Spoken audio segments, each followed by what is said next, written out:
Just one OIL to prevent cardiovascular risk factors. After 60, a must-know for heart health.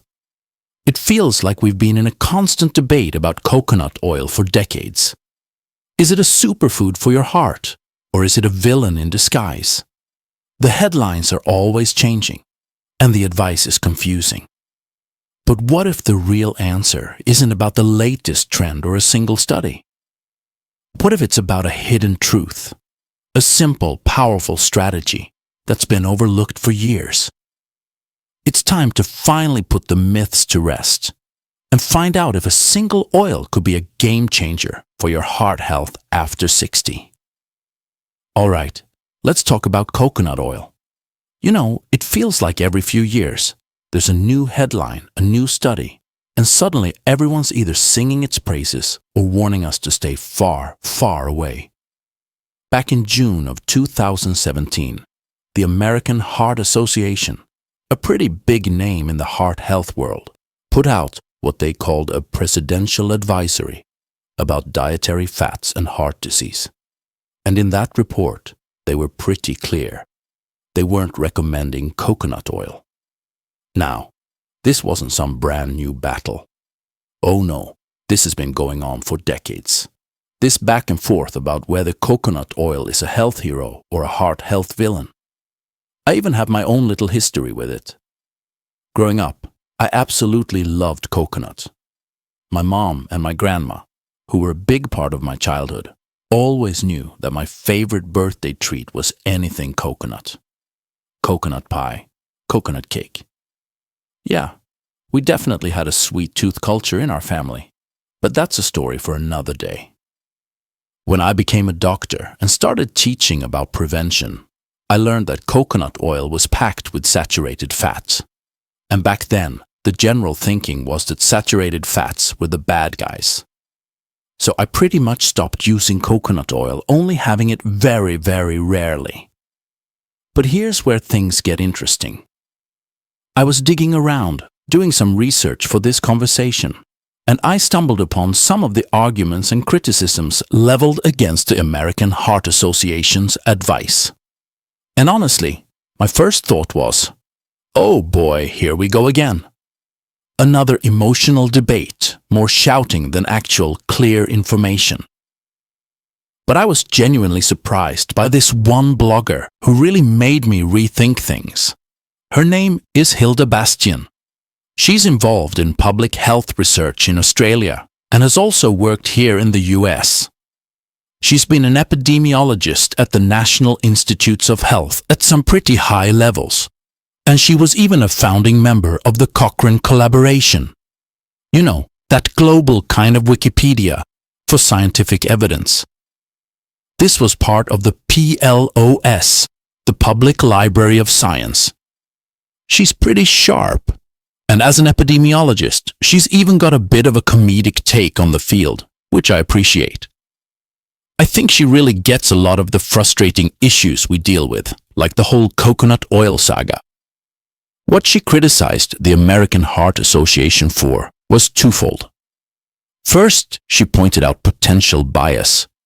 Apparently, there were financial connections within the organization, and they even had a page dedicated to disclosing these financial ties. But it wasn't just that. She also criticized the selection of studies, noting that there wasn't a clear list of all the research they actually looked at. Second, she argued that they seemed to be applying different standards or criteria when evaluating different studies. Now, again, this woman is an experienced epidemiologist.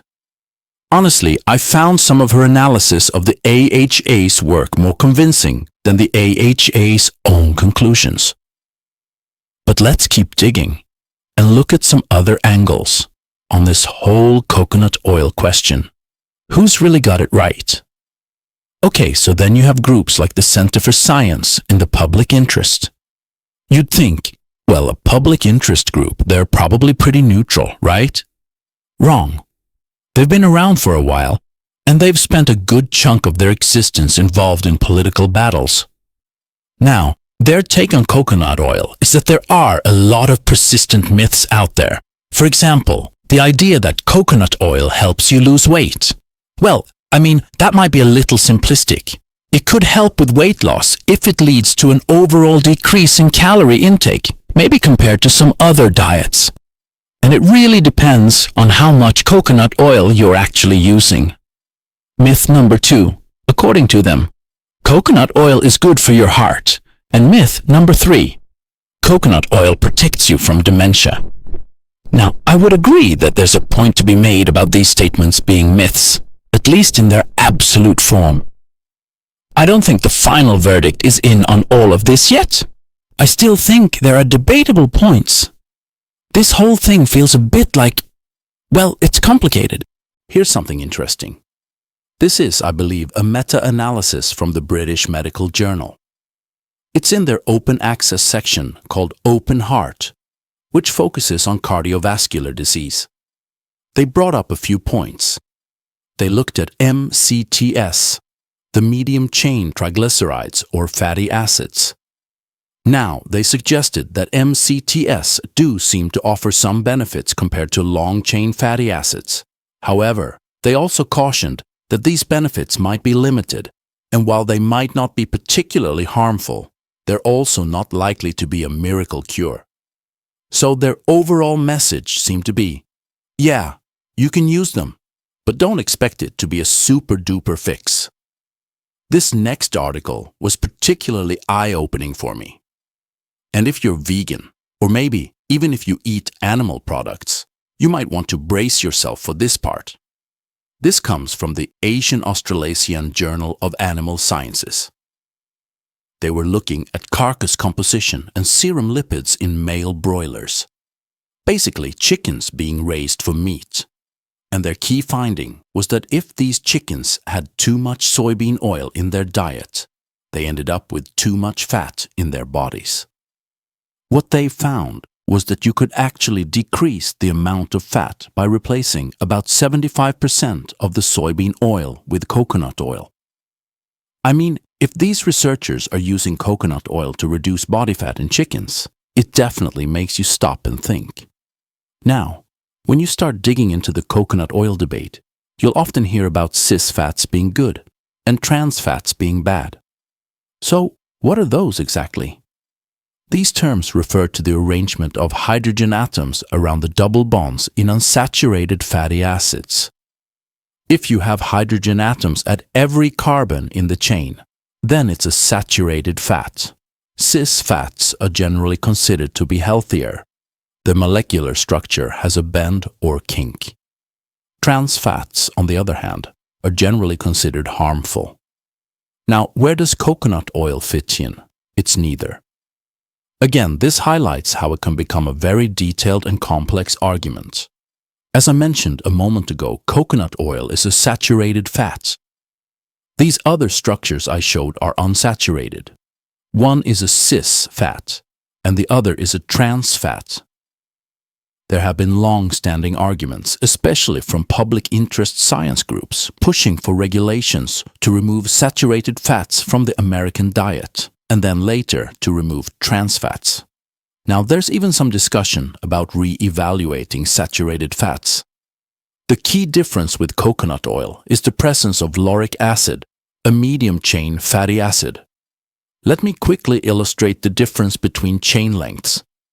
This is roughly a 17-carbon chain, a long-chain fatty acid. Short-chain fatty acids are typically shorter, maybe around 8 to 12 carbons. I'm not entirely precise on the exact numbers.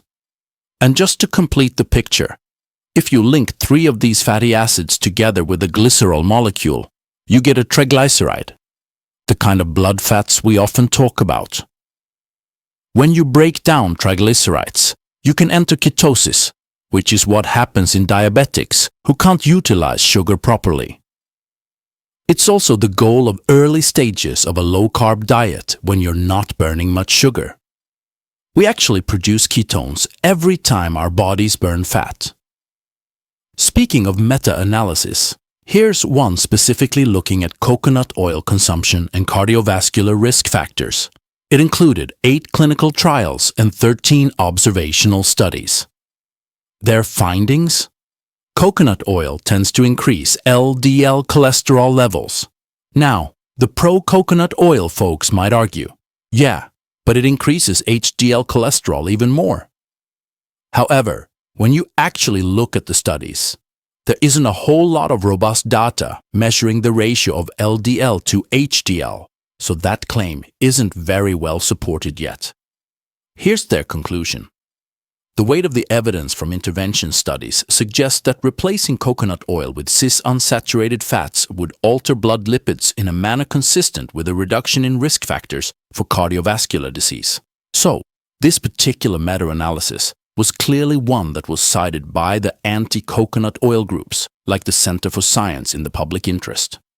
The bottom line, at least in my opinion, is that the results are still not entirely clear-cut either way.